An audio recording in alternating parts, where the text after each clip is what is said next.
31 octobre, en pleine messe du dimanche, un commando armé d'Al-Qaïda ouvre le feu dans l'église de Notre-Dame du Perpétuel Secours.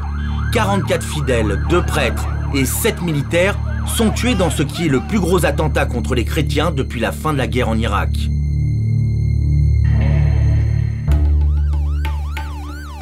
Deux jours après, l'heure est au recueillement. Dans les rues de Bagdad, la communauté chrétienne pleure ses morts.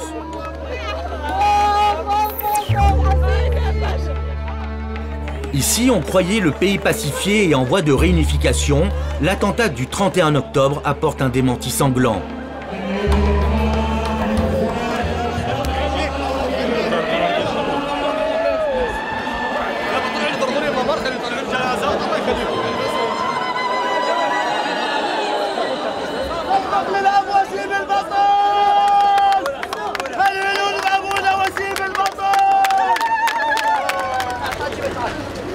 Blessée aux jambes lors de l'attentat, cette femme a perdu toute sa famille.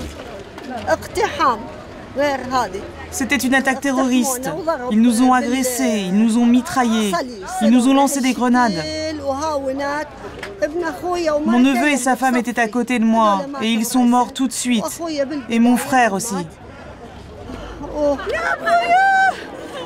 Entre désolation et stupéfaction, les chrétiens d'Irak sont les nouvelles cibles des groupes terroristes.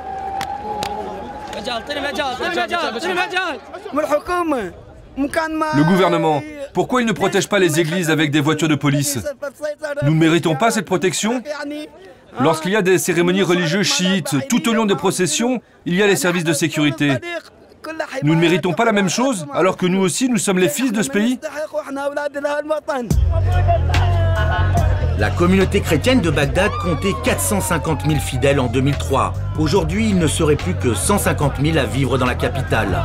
Terrorisés, traqués jusqu'à chez eux, les chrétiens font profil bas et restent cloîtrés dans leur maison. Radoum a accepté de briser la loi du silence. Il était présent sur les lieux le jour de l'attentat. Encore choqué par la violence de l'attaque, il a décidé de quitter le pays avec sa famille.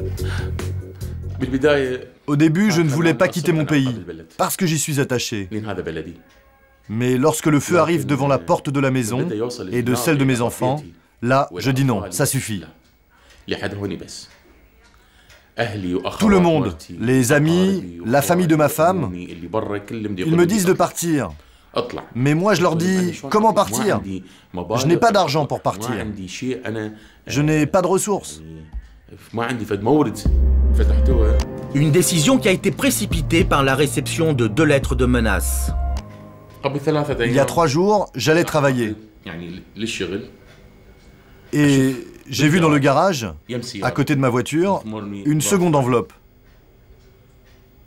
Là, j'ai compris que j'étais surveillé. Au nom d'Allah, clément et miséricordieux. Toi, l'infidèle, nous sommes les responsables de la section djihadiste Kamsara. On jure par la grandeur de Dieu que si tu ne sors pas du pays dans les 3 jours, ton sort sera celui des autres lâches qui ont été tués et leurs maisons détruites. Sache que maintenant, tu es sous notre surveillance. Allah Akbar.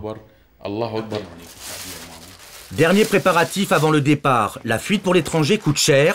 Vaisselle, meubles, tout est bon à vendre. Je vais tout vendre, parce que je n'ai pas l'intention de revenir. Je dois tout vendre pour avoir l'argent pour partir. Qu'est-ce qu'on peut faire? Que Dieu nous aide. Pas le temps de s'embarrasser de choses inutiles. Ce sera une valise par personne. Pour les petites filles de Radoum, leurs poupées seront les derniers souvenirs de leur vie à Bagdad. Ramassez les choses que vous voulez. Qu'on les mette dans la valise. Ramassez-les, chérie. Dernières démarches administratives et l'exil pour l'étranger peut commencer. Radoum va chercher les papiers nécessaires pour le départ de sa famille vers la Jordanie. Fermez bien la porte. N'ouvrez à personne. Ferme à clé.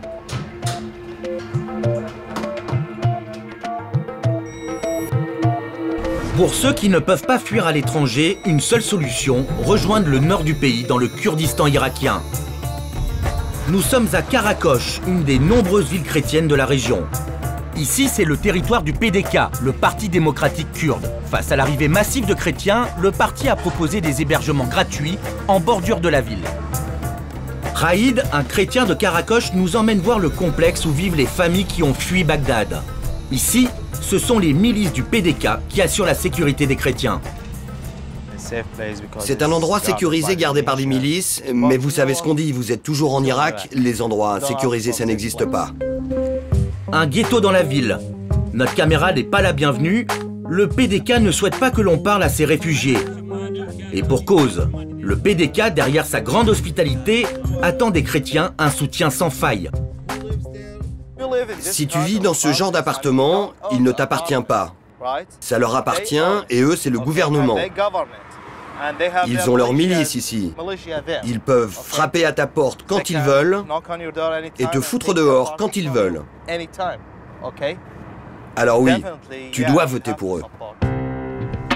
Un vote pour un toit, la liberté dans les urnes. Des méthodes qui font penser à un certain régime dictatorial. À l'époque de Saddam, tu parlais de Saddam, tu finissais en tôle. Et maintenant, c'est presque pareil. Tu parles de ceci ou de cela et tu finis en tôle. Une liberté de parole contrôlée, des hommes armés à chaque coin de rue, les chrétiens sont sous haute surveillance. Une surveillance qui n'a pas empêché la semaine dernière les terroristes musulmans de poser une bombe dans le marché chrétien. Heureusement, la bombe artisanale filmée par un passant n'a pas explosé. Vous pouvez imaginer les dégâts qu'aurait causé 18 kilos d'explosifs? C'est juste assez pour détruire tout ce marché. 18 kilos d'explosifs, c'est juste énorme.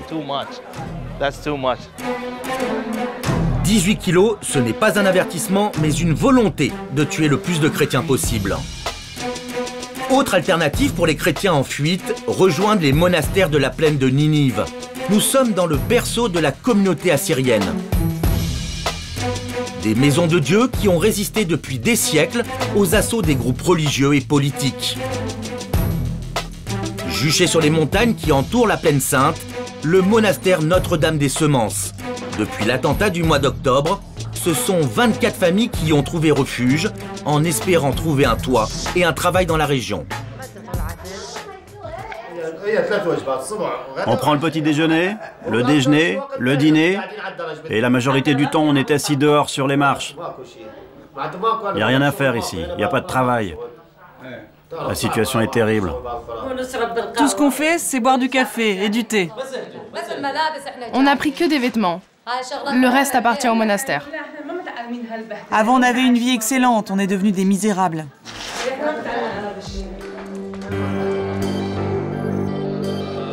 Le 30 décembre, à la veille du réveillon, 6 maisons chrétiennes ont été la cible de nouveaux attentats à Bagdad.